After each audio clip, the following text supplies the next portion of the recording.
Welcome to Alternatify, the channel where we explore the mind-bending what-if scenarios that could have reshaped our world. Today, we delve into a pivotal moment in history, asking a question that echoes with profound implications. What if Japan had surrendered immediately after Germany in 1945? Imagine a world where the Pacific conflict ended, not with a bang but with a whimper.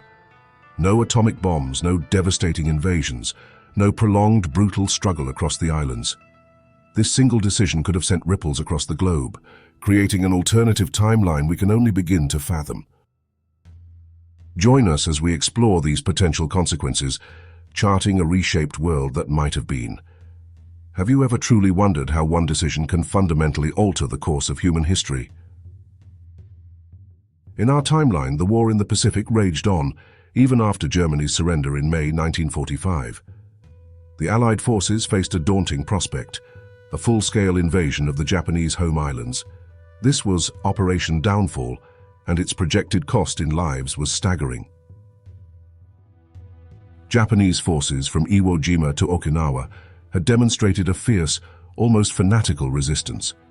They were prepared to fight to the last man, defending their homeland with an unwavering resolve. The prospect of an invasion promised unimaginable casualties on both sides. It was against this backdrop that the atomic bombs were deployed. They were seen by many as the only way to force Japan's unconditional surrender and avoid the catastrophic human cost of an invasion. This decision, however controversial, brought the war to an abrupt end. Now let us step into the realm of what if. Imagine a scenario where, stunned by Germany's collapse and facing overwhelming odds, the Japanese leadership makes a different choice. What if they had surrendered immediately after the European war concluded? Perhaps the fall of their Axis ally, coupled with the looming threat of Soviet invasion in Manchuria and their own dwindling resources, pushed them to the brink. This hypothetical decision would have been driven by a desperate desire to preserve their nation. Crucially, they would have sought to negotiate conditions. The preservation of the emperor's role, the maintenance of national sovereignty, and the avoidance of complete occupation would have been paramount. The Allies, exhausted by years of war and eager to bring their troops home, might have accepted these terms, albeit with stunned relief. The most immediate and profound consequence of an early Japanese surrender would be the absence of the atomic bombings. Hiroshima and Nagasaki would remain vibrant cities, untouched by nuclear fire. This alone would fundamentally alter global perceptions of warfare and morality. Hundreds of thousands of military personnel and civilians, both Allied and Japanese, would have been spared. The psychological trauma inflicted by the war, particularly on the Japanese populace, would have been significantly reduced. Generations would have been born into a world without the shadow of nuclear devastation. Soviet involvement in the Pacific would have been severely curtailed. Their territorial gains in Manchuria and Korea would have been limited, altering the balance of power in East Asia. This could have prevented the division of Korea, leading to a unified nation. The rise of communist China might also have been impacted. Without the prolonged conflict and the subsequent power vacuum, the Chinese Civil War could have unfolded differently, potentially limiting the Communist Party's ascent. The US occupation of Japan would have been different. While still strong, it might have been less extensive, leading to less radical reforms. The emperor's role could have been preserved with more authority, fostering a stronger conservative political landscape. Japan's transition to democracy might have been more gradual, shaped by different internal forces. Economically, Japan's recovery could have been quicker. Without the widespread destruction of the atomic bombings and the prolonged blockade, their industrial base might have rebounded faster, leading to a different post-war economic trajectory. The absence of the atomic bombings would have profoundly impacted America's moral standing on the global stage. Without the use of such a devastating weapon, the United States might have faced less international scrutiny and potentially less Soviet hostility in the nascent Cold War. The dynamics of the Cold War itself would have been dramatically altered. The division of Germany and Korea, the proxy wars in Vietnam and Korea, and the intensity of the arms race might have been less severe, prolonged, or even avoided entirely. The nuclear shadow that defined much of the 20th century might never have fully materialized. The rise of China would have faced a different regional landscape. A stronger, more rapidly recovering Japan, unburdened by the trauma of nuclear attack, would have been better positioned to counter China's influence. The relationship between Japan and China might have been characterized by less tension and more cooperation. Globally, US dominance might have been less absolute, with Japan and Germany playing more significant roles in the post-war order. The global balance of power would have been more distributed. New economic blocs and alliances could have emerged, challenging the bipolar world we know. The development of nuclear weapons might have been significantly slower, or perhaps even avoided altogether.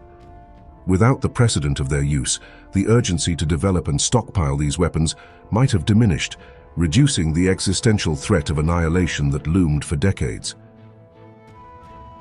Culturally, the post-war era in Japan would have been distinct. Without the profound trauma of the atomic bombings, Japanese art, literature, and cinema would have reflected a different national psyche. The themes of victimhood and pacifism might have been less dominant, replaced by other narratives. Consider the Korean War.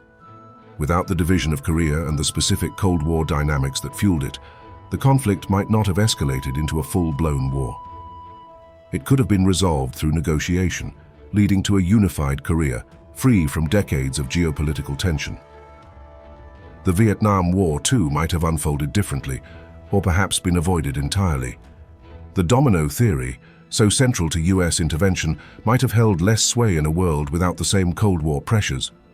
The tragic loss of millions of lives and the profound societal divisions caused by that conflict could have been averted. Decolonization, a defining movement of the mid-20th century, would have unfolded without the pervasive shadow of the Cold War. Newly independent nations might have charted their own courses, free from the pressures of aligning with either superpower. This could have led to a more diverse and less ideologically driven global political landscape. The global economy would have been reshaped. A stronger, more rapidly recovering Japan alongside a less dominant United States could have fostered new economic blocs and trade relationships. The economic landscape of the late 20th century would have been fundamentally different. Technological advancements might have shifted focus. Without the intense military-industrial complex driven by the Cold War, resources and innovation could have been directed towards other areas. Renewable energy, space exploration, and medical breakthroughs might have seen accelerated development. Social and cultural values could have evolved differently. With less emphasis on consumerism and individualism, perhaps a greater focus on community, cooperation, and understanding would have emerged. The post-war world might have fostered a more diverse and harmonious global society. In this alternative timeline, countless tragedies would have been avoided. Millions of lives, both military and civilian, would have been saved. Families and communities, shattered by the war in our reality, would have remained intact, their futures unmarred by conflict. The legacy of World War II would be profoundly different. Instead of a world grappling with the horrors of nuclear weapons and the divisions of the Cold War, we might have inherited a more peaceful and prosperous future. The lessons learned from the war would have been absorbed in a different context, perhaps leading to greater global cooperation. The relationship between the United States and Japan would have been forged on a different foundation. Without the atomic bombings, their bond could have been stronger, more cooperative, and based on mutual respect from the outset. This could have led to a more robust and enduring alliance. Ultimately, this alternative history paints a picture of a brighter future, one with greater potential for human progress. It reminds us that history is not predetermined, but a dynamic tapestry woven by decisions, both large and small. So we have imagined a world without atomic bombs, a different Cold War, an altered balance of power, and a future fundamentally reshaped. This thought experiment underscores a crucial truth. History is not a fixed narrative. It is a fluid story, constantly influenced by choices made at critical junctures. Even seemingly small decisions can have profound, cascading consequences that echo through generations. The path not taken often holds as much insight as the one we followed. Now we turn to you. How do you think the world would be different if Japan had surrendered in 1945? Share your thoughts and theories in the comments below. If you found this exploration thought-provoking, please like this video, share it with fellow history buffs, and subscribe to Alternatify for more mind-bending what-if scenarios. Don't forget to hit that notification bell so you never miss an episode. What other what-if questions would you like us to explore next? Let us know.